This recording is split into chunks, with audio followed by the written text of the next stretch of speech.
Hello guys, hello friends. आप लोग कैसे हो? हम हमारे जान पहचान में इनके जो फ्रेंड्स हैं कितने ही लोग चले गए। जब अकेले रहते हैं या उन लोगों की बात याद करते हैं बहुत दुखी होते हैं। इनके साथ जो भी मैनेजर थे इतने सारे सभी चले गए ज़्यादातर, और बहुत दुख होता है। उनके साथ उठते बैठते थे, ठीक है ना। और पार्टी वगैरह सब कुछ हम लोगों ने किया, शादी मैरिज वगैरह में भी हम लोग मिलते थे सब। तो वो सब याद आती है तो बहुत बुरा लगता है कि इस दुनिया में कुछ भी नहीं है, कोई किसी का नहीं है। हमारे माँ बाप तो कब के चले गए, जबकि हमारी बड़ी बेटी 5th में थी। 5th में आई तो हमारे पापा चले गए। वहीं पर रहती थी। हमारे पापा उसे बहुत प्यार करते थे, अपने जान से भी ज़्यादा। कहते थे मैं 100 साल जीऊँगा तेरे लिए, ऐसे कहते थे। और मैं तुझे कुछ बना के फिर ही मैं जाऊँगा इस दुनिया से, मैं तुझे डॉक्टर बनाऊँगा, ऐसे कहते थे। वो खुद ही साइंटिस्ट थे और मेरे ससुर जो थे इंजीनियर थे। हमारे ससुर जी ने तो उनको देखा ही नहीं, हमारे ग्रैंडफादर ने, बच्चों को, ठीक है। उनसे पहले ही वो चले गए। हमारे शादी के 2 साल बाद ही वो चले गए। वो खुद भी मतलब बीमारी रहते थे ज़्यादातर, और बहुत ही अच्छे इंसान थे हमारे ग्रैंडफादर। पापा लोग तो होते ही हैं, है ना। पापा तो बच्चों को, लड़कियों को बहुत ही प्यार करते हैं, और बहुत सीरियस, वैसे बहुत हंसी मजाक वाले भी थे, और पढ़ाई के टाइम पर बड़े सीरियस थे, ठीक है। और वो कहते थे तुम लोगों को डॉक्टर बनना है, क्योंकि ना हमारे भाई, हमारे सब जो क्या कहते हैं ऐसे, फुफेरी है ना, हाँ, फुफेरे भाई, ताऊ के लड़की है, वो लोग सब डॉक्टर हैं, डॉक्टर थे इंग्लैंड में। तो हमारे पापा का सपना था कि, और पापा ने उनको पढ़ाया लिखाया और उनको वहाँ पर भेजा, ठीक है। तो उनका सपना था कि हम लोग भी डॉक्टर बने। तो उनको पूरा किया मेरे दीदी ने उनका सपना। वो इंजीनियरिंग पढ़ी जादवपुर यूनिवर्सिटी से, कलकत्ता, ठीक है। और मेरी जो सेकंड जो मेरी वो थी सिस्टर, बहुत पढ़ने में बहुत अच्छी थी, पर उसकी ना सांस की बीमारी थी।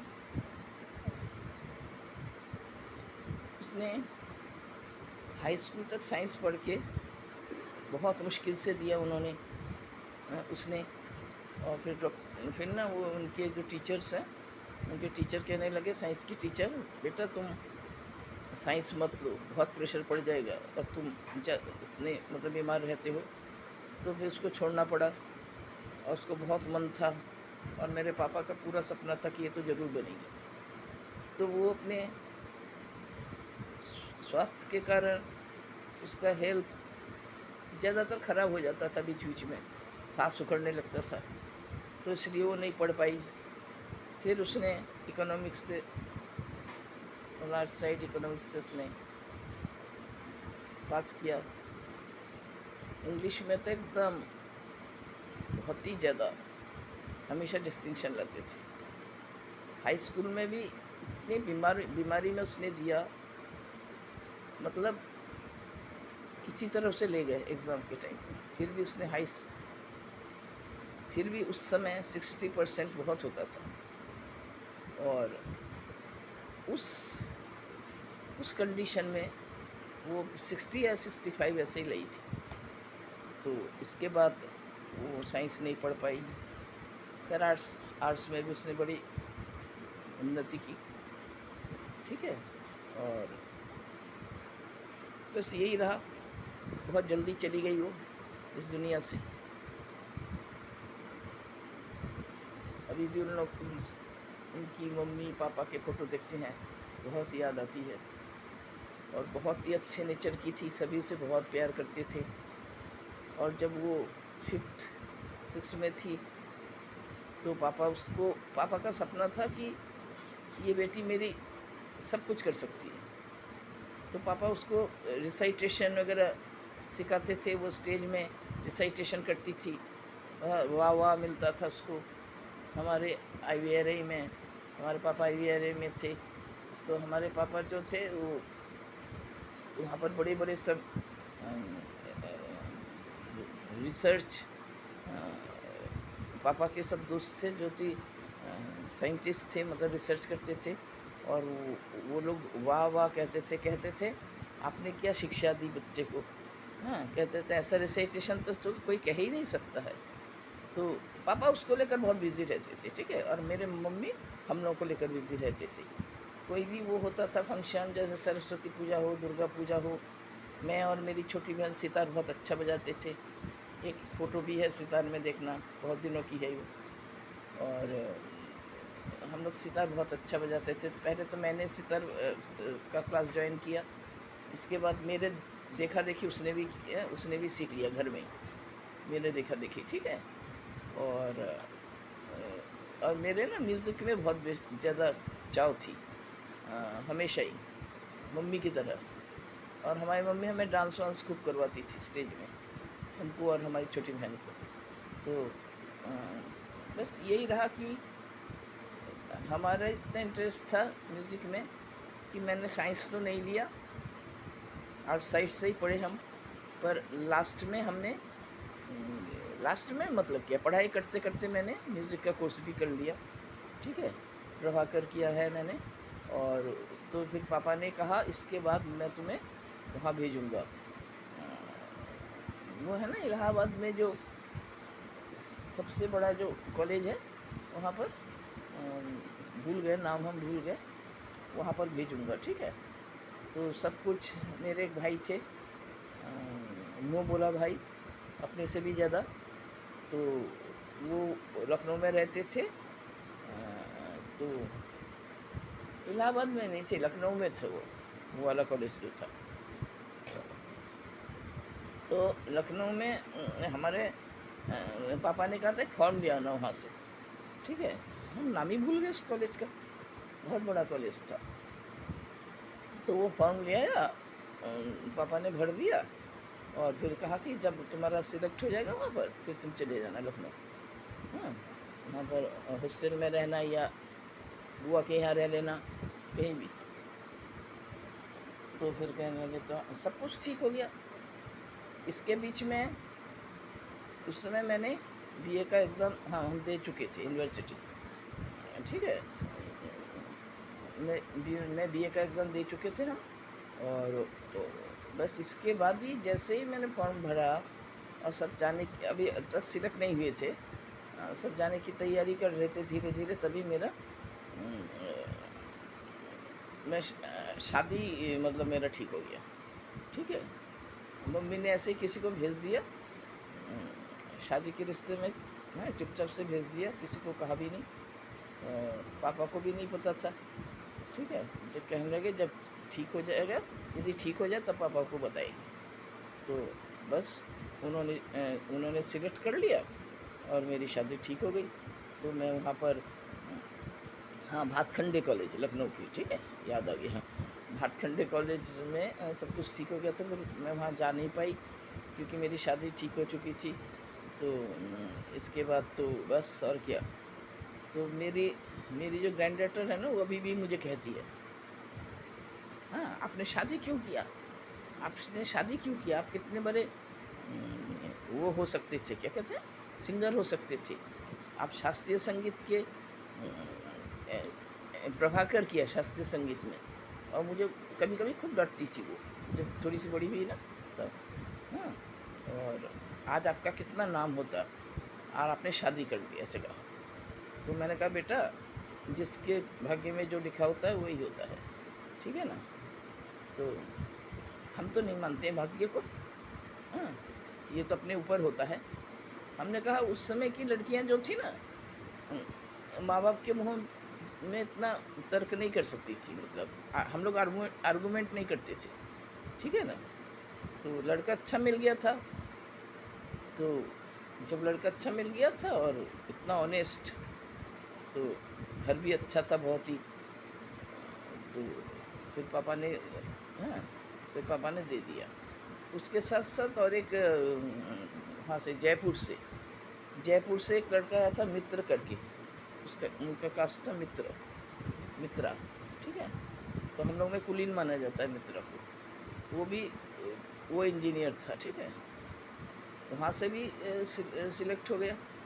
अब मम्मी का तो उसका कुछ इंटरव्यू पता नहीं क्या था, ट्रेनिंग था पता नहीं, इंटरव्यू था कुछ था, तो थोड़ी सी ना लेट हो गई उसमें, क्या कहते हैं, शादी में कुछ मतलब पीछे हट गया मेरा शायद। और उन्होंने कहा कि लड़के को आने दीजिए, तो इसके बाद उसके सामने बातचीत हो जाएगी और वो भी देख लेगा और सब कुछ है। फ़ोटो तो हम लोग को सबको बहुत पसंद आया, ऐसे करके कहा।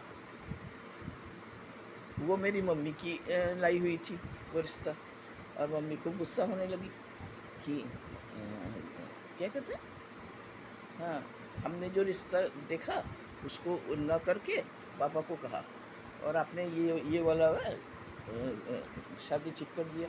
तो इन्होंने कहा, ये तो मेरे पापा ने कहा, समझती क्यों नहीं है, मेरी लड़की मेरे पास रहेगी। हम लोग बरेली के थे ना उस समय, तो हमारी लड़की हमारे पास रहेगी, कभी भी आ जा सकती है, कुछ भी, थोड़ा सा दूर था तो कभी भी कुछ कर सकती है, हम भी जा सकते हैं, हम भी देख सकते हैं अपनी बेटी को। इसीलिए मैंने यहाँ पर मैंने ठीक किया। तो और लड़का इतना अच्छा है, ठीक है ना, सब तरफ से काबिल है, ऐसे करके ये लोग मम्मी पापा का थोड़ा सा अनबन हो गया, ठीक है ना। तो मेरी छोटी बहन ने समझाया, ठीक तो कहा है पापा ने, ठीक ही, तो मैं अपनी दीदी को देख तो सकूँगी, वो आ जाया करेगी, हम, हाँ, कितना अच्छा लगेगा है। और वहाँ से जो राजस्थान का जो था, क्या पता वो भेजे ना भेजे, हाँ, कब भेजे कब ना भेजे, कुछ ठीक थोड़ी है दूर का। तो फिर ना फिर मम्मी भी समझ गई, कहते हाँ बात तो सही है। तो फिर ऐसे करके जिसका यहाँ पर लिखा होता है, पर हाँ, बहुत सुखी थे हम, ठीक है। पापा वाला जो रिश्ता था, हमारे ससुर जी बहुत अच्छे थे, हमारी सास भी बहुत अच्छी थी, बिल्कुल लड़की के साथ जो व्यवहार, बहू के साथ भी वो हुआ, बिल्कुल मुँह के सामने बात करने वाली, ठीक है।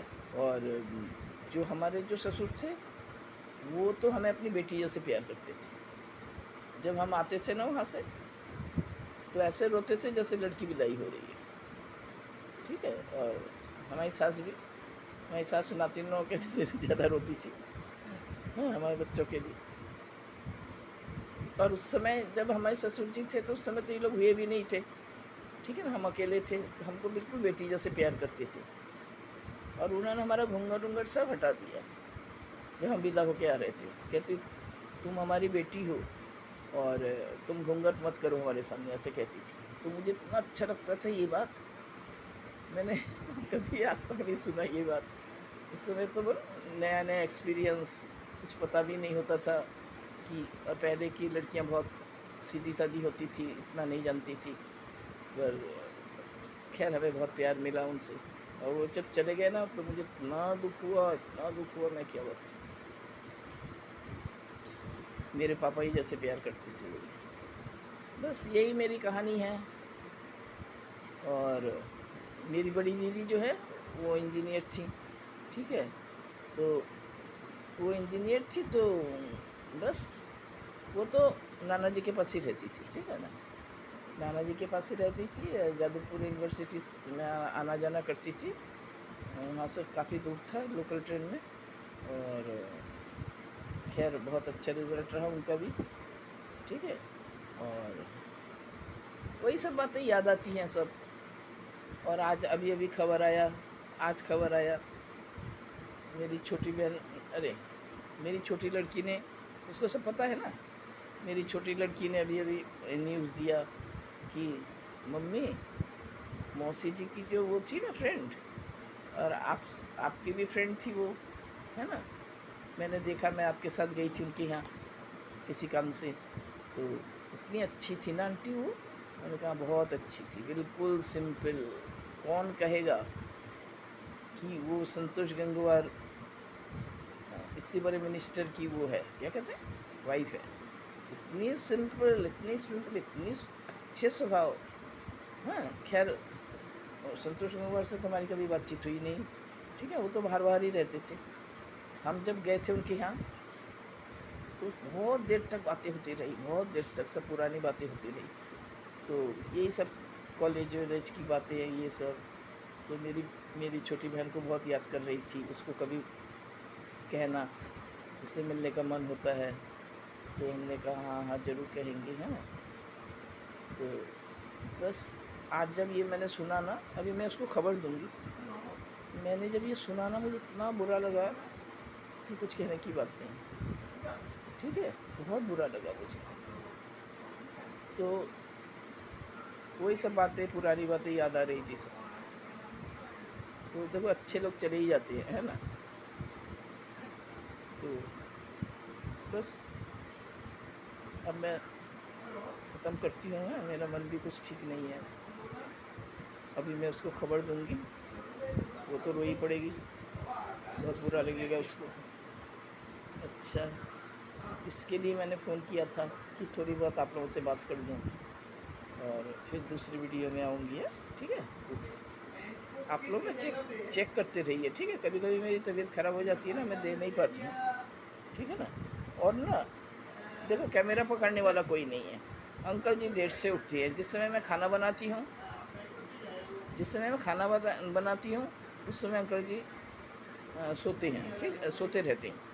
तो मैं बहुत सुबह सुबह खाना बनाती हूँ ना, तो इसलिए मैं तुम लोगों को रेसिपी नहीं दिखा पाती हूँ, ठीक है। कुछ वो मत करना, नहीं तो मैं हर दिन रेसिपी दिखाऊँ, ठीक है ना, रोज़ का।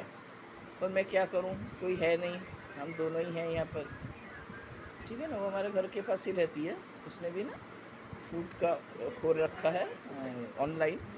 हाँ, तो खोल रखा तो उसमें बिज़ी रहती है, और फिर एक वर्क फ्रॉम होम ले लिया है। एक वर्क फ्रॉम होम करती है, मतलब पहले वाला ऑफिस छोड़ दिया, ठीक है ना, क्योंकि उसमें ना वर्क फ्रॉम होम नहीं है। बस ऐसे ही चल रहा है, और जीवन ऐसे ही चलता रहेगा, कोई आएगा कोई जाएगा, है ना। हम लोग भी कुछ दिन बाद चले जाएंगे। अभी बोरा बिस्तर बटोर रहे हैं, बोरा बिस्तर ठीक कर रहे हैं, जाने के लिए तैयार हैं। जिस दिन बुलावा आएगा उस दिन चले जाएंगे, ठीक है ना। और